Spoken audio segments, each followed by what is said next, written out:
Hi, I am Irina, a local realtor on the Big Island of Hawaii. In this video, we are talking about advantages and disadvantages or risks of 1031 exchange with a 1031 exchange specialist, Julie Bratton, Vice President of Old Republic Exchange, almost 30 years of experience in 1031 exchanges.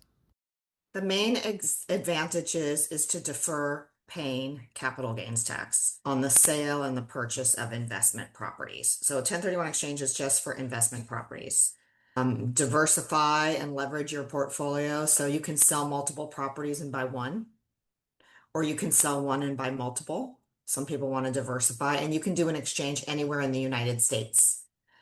That's helpful for people too. Maybe they're going to leave Hawaii and their family lives in New York or something, or vice versa, and they want to just be closer. It's also a good estate planning tool. Get into these investment properties, and as long as you keep deferring, when they pass away, their kids inherit it at a step-up in basis. They don't inherit the capital gain burden. Another great way to do estate planning. And disadvantages or risks. And I don't see that there's any disadvantages or risks. I think there's sometimes stress. I mean, you have to do this within a specific period of time. You sell the relinquished property, the property you're selling, and the day it closes, the clock starts ticking. You have 45 days to identify what you're going to buy and 180 days to close on it. So that 45 days can be stressful. And I think it becomes stressful because people either wait till the last minute to start shopping. Take that pre-time, take that listing period and the escrow period to weed through the properties and the states you like and you don't like. So when you're in your 45 days, you're feeling much more comfortable about what you're going to identify and maybe even have an accepted contract. I do think people innocently get in their own way. They start looking for perfect. And it doesn't need to be perfect. It needs to be a good investment property that's going to give them income. Can you explain a 45-day identification rule? How does the 180-day timeline work? What happens if someone misses a deadline? Is there any extension? You can't miss any deadlines because there's no extensions. So the day you close on the sale of the property, the relinquished property that you're selling, the clock starts ticking. You have 45 days to identify in writing what you're going to buy. And I give the client an identification notice for them to complete. And they have 180 days to close on it, which is about 6 months. So the 45 days is included in the 180. They don't get 45 and then a fresh 180. So it's all 180. It's just the first 45 is the identification. When they identify, it needs to be complete addresses. It needs to be specific unit numbers if it's a condo or a townhome. If it's a vacant lot, I can use the TMK, city and state. I mean, I need meat to the address. And once you give me the identification notice, you can make changes to it. But on the 45th day, the deadline, I need the final list of what you think you're going to buy.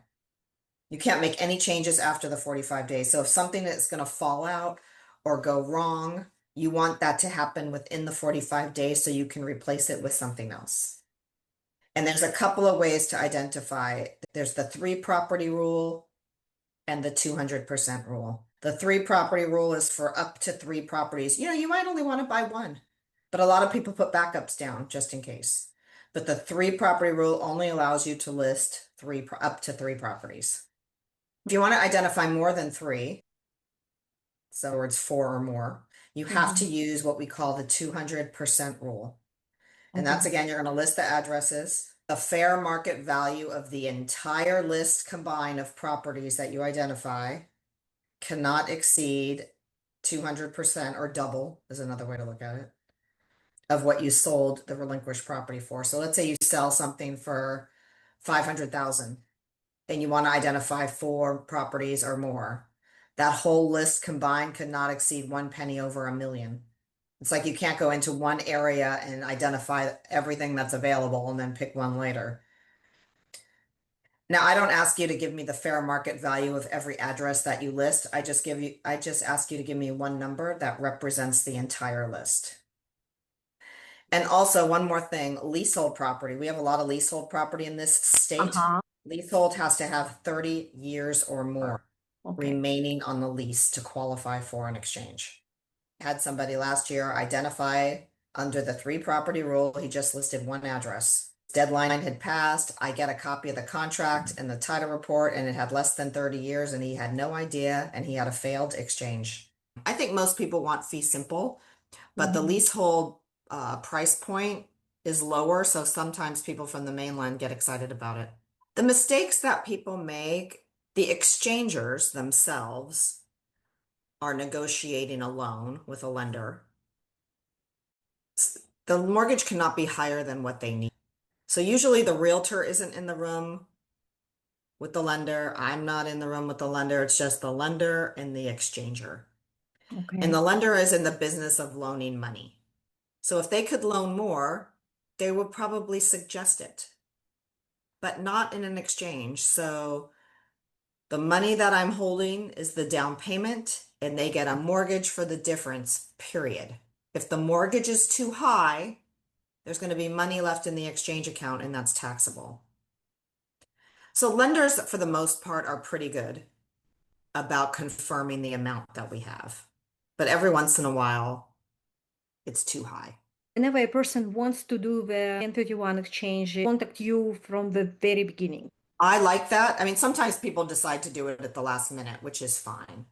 But yes, if they are not sure or they have more questions or they're just interested, even if they don't do it, the sooner they call me, the better, because I can help them lay it out. Thank you very much, Julie, for all the information that you were able to provide us about 1031 exchanges. We really appreciate you, and we are looking forward to working with you.